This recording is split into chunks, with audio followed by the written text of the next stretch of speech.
Hakim-Hakim pasal 4 ayat 1-24. Deborah dan Barak. Setelah Ehud mati, orang Israel melakukan pula apa yang jahat di mata Tuhan. Lalu Tuhan menyerahkan mereka ke dalam tangan Yabin, raja Kanaan, yang memerintah di Hazor. Panglima tentaranya ialah Sisera yang diam di Haroset Hagoyim.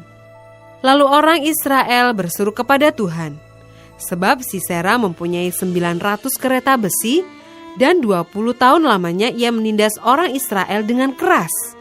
Pada waktu itu Deborah, seorang nabiah, istri Lapidot, memerintah sebagai hakim atas orang Israel. Ia biasa duduk di bawah pohon korma Deborah antara Rama dan Betel di pegunungan Efraim, dan orang Israel menghadap dia untuk berhakim kepadanya. Ia menyuruh memanggil Barak bin Abinoam dari Kedes di daerah Naftali, lalu berkata kepadanya, "Bukankah Tuhan Allah Israel memerintahkan demikian? Majulah, bergeraklah menuju Gunung Tabor dengan membawa 10.000 orang Bani Naftali dan Bani Zebulon bersama-sama dengan engkau, dan aku akan menggerakkan Sisera, panglima tentara Yabin, dengan kereta-keretanya dan pasukan-pasukannya menuju engkau ke sungai Kison, dan aku akan menyerahkan dia ke dalam tanganmu." Jawab Barak kepada Deborah, "Jika engkau turut maju, aku pun maju. Tetapi jika engkau tidak turut maju, aku pun tidak maju." Kata Deborah, "Baik, aku turut. Hanya engkau tidak akan mendapat kehormatan dalam perjalanan yang engkau lakukan ini, sebab Tuhan akan menyerahkan Sisera ke dalam tangan seorang perempuan." Lalu Deborah bangun berdiri dan pergi bersama-sama dengan Barak ke Kedes. Barak mengerahkan suku Sebulon dan suku Naftali ke Kedes, maka 10.000 orang maju mengikuti dia. Juga Deborah maju bersama-sama dengan dia. Adapun Heber, orang Keni itu, telah memisahkan diri dari suku Keni, dari anak-anak Hobab ipar Musa, dan telah berpindah-pindah memasang kemahnya sampai ke pohon terbantin di Zaanaim yang dekat Kedes. Setelah dikabarkan kepada Sisera bahwa Barak bin Abinoam telah maju ke Gunung Tabor, dikerahkannyalah segala keretanya, 900 kereta besi, dan seluruh rakyat yang bersama-sama dengan dia, dari Haroset Hagoyim ke sungai Kison. Lalu berkatalah Deborah kepada Barak, "Bersiaplah, sebab inilah harinya Tuhan menyerahkan Sisera ke dalam tanganmu.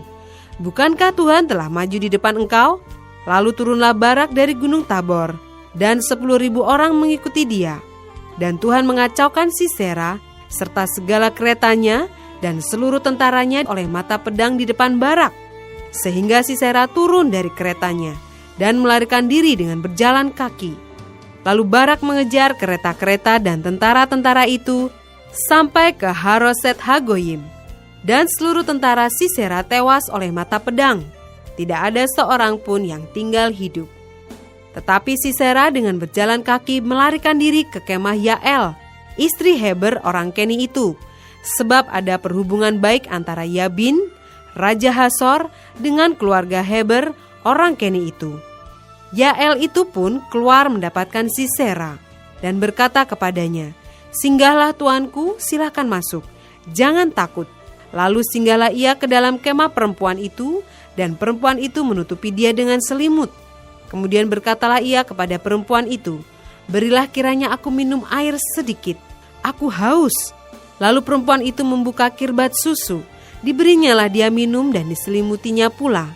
Lagi katanya kepada perempuan itu, "Berdirilah di depan pintu kemah, dan apabila ada orang datang dan bertanya kepadamu, 'Ada orang di sini?' maka jawablah, 'Tidak ada.'" Tetapi Yael istri Heber mengambil patok kemah, diambilnya pula palu, mendekatinya diam-diam.